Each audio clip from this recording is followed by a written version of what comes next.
Stellaluna by Janelle Cannon, read aloud by Emerson DeCurtins.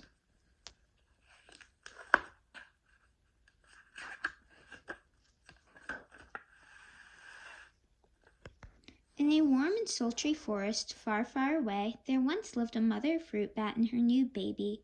Oh, how Mother Bat loved her soft, tiny baby. "I'll name you Stellaluna," she crooned. Each night Mother Bat would carry Stellaluna clutched to her breast as she flew out to search for food. One night, as Mother Bat followed the heavy scent of ripe fruit, an owl spied her. On silent wings the powerful bird swooped down upon the bats. Dodging and shrieking, Mother Bat tried to escape, but the owl struck again and again, knocking Stellaluna into the air. Her baby wings were as limp and useless as wet paper. Down, down she went, faster and faster, into the forest below.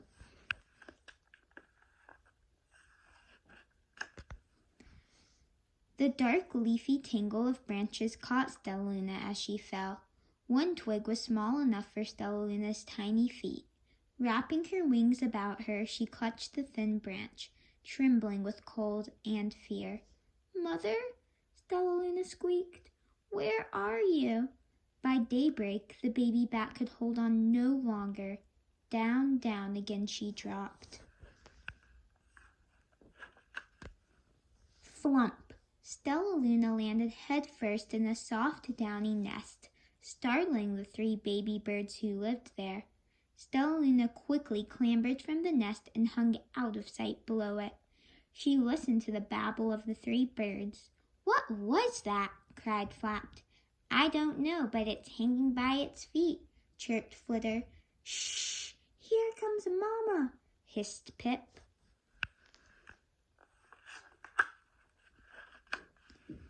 Many, many times that day Mama Bird flew away, always returning with food for her babies. Stellaluna was terribly hungry, but not for the crawly things Mama Bird brought. Finally, though, the little bat could bear it no longer. She climbed into the nest, closed her eyes, and opened her mouth. Plop! In dropped a big green grasshopper.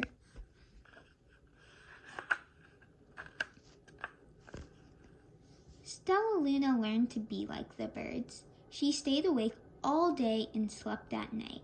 She ate bugs even though they tasted awful. Her bat ways were quickly disappearing, except for one thing. Stellaluna still liked to sleep hanging by her feet. Once, when Mama was away, the curious baby birds decided to try it too. When Mama Bird came home, she saw 8 tiny feet gripping the edge of the nest. "Eek!" she cried. "Get back up here this instant! You're all going to fall and break your necks." The birds clambered back into the nest, but Mama Bird stopped Stellaluna. "You are teaching my children to do bad things. I will not let you back into this nest unless you promise to obey all the rules of this house." Stellaluna promised. She ate bugs without making faces. She slept in the nest at night, and she didn't hang by her feet. Stellaluna behaved as a good bird should.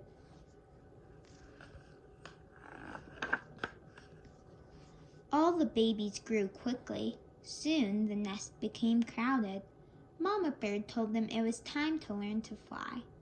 One by one, Pip, Flitter, Flap, and Stellaluna jumped from the nest. Their wings worked. "I'm just like them," thought Stellaluna. "I can fly too."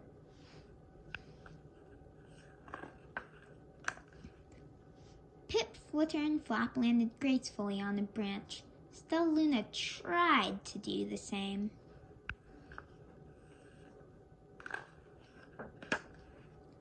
How embarrassing!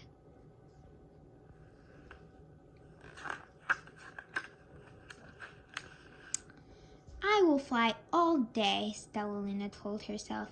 "Then no one will see how clumsy I am."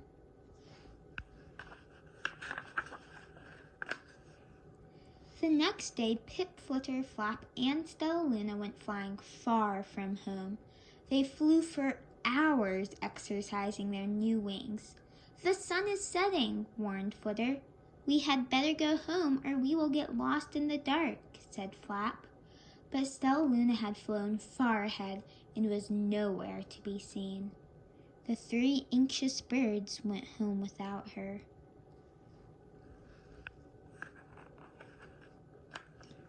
All alone, Stellaluna flew and flew until her wings ached and she dropped into a tree. "I promised not to hang by my feet," Stellaluna sighed. So she hung by her thumbs and soon fell asleep. She didn't hear the soft sound of wings coming near.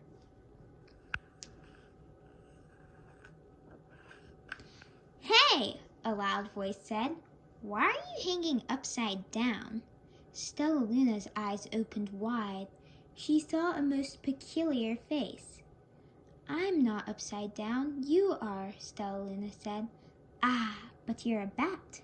Bats hang by their feet. You are hanging by your thumbs, so that makes you upside down," the creature said. "I am a bat. I am hanging by my feet. That makes me right side up." Stellaluna was confused. "Mama Bird told me I was upside down. She said I was wrong. Wrong for a bird maybe, but not for a bat." More bats gathered around to see the strange young bat who behaved like a bird. Stellaluna told them her story. "You ate bugs?" stuttered one. "You slept at night?" gasped another. "How very strange," they all murmured. Wait, let me look at this child." A bat pushed through the crowd. "An owl attacked you?" she asked. Sniffing Stellaluna's fur, she whispered, "You are Stellaluna. You are my baby."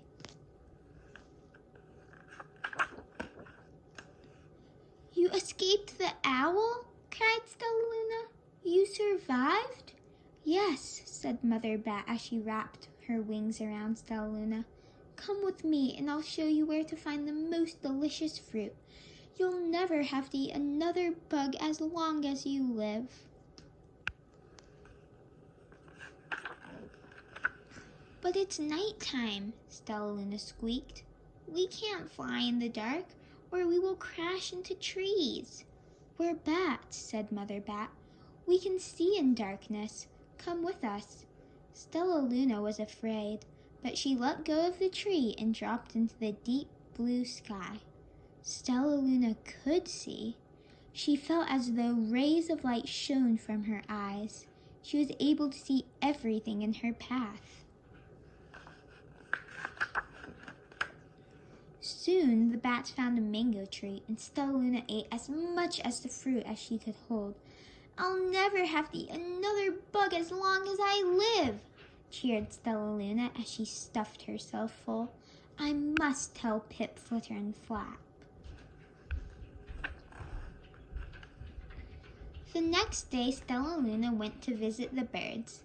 "Come with me and meet my bat family," said Stellaluna. "Okay, let's go," agreed Pip. "They hang by their feet and they fly at night and they eat the best food in the world," Stellaluna explained to the birds on the way. As the birds flew among the bats, Flap said, "I feel upside down here." So the birds hung by their feet. "Wait until dark," Stellaluna said excitedly. "We will fly at night." When night came, Stellaluna flew away. Pip, Flitter, and Flap leapt from the tree to follow her. "I can't see a thing," yelled Pip. "Neither can I," howled Flitter. "Ah!" shrieked Flap. "They are going to crash," gasped Stellaluna. "I must rescue them."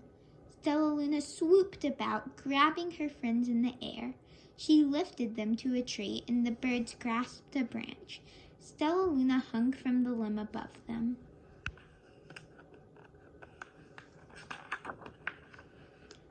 "We "We are safe," said Stellaluna. Then she sighed. "I wish you could see in the dark, too."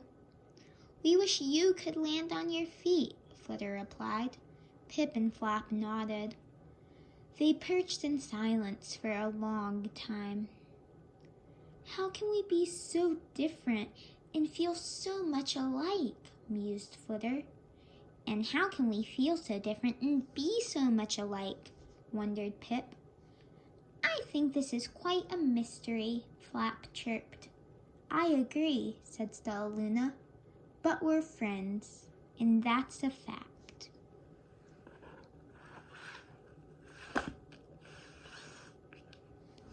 The end.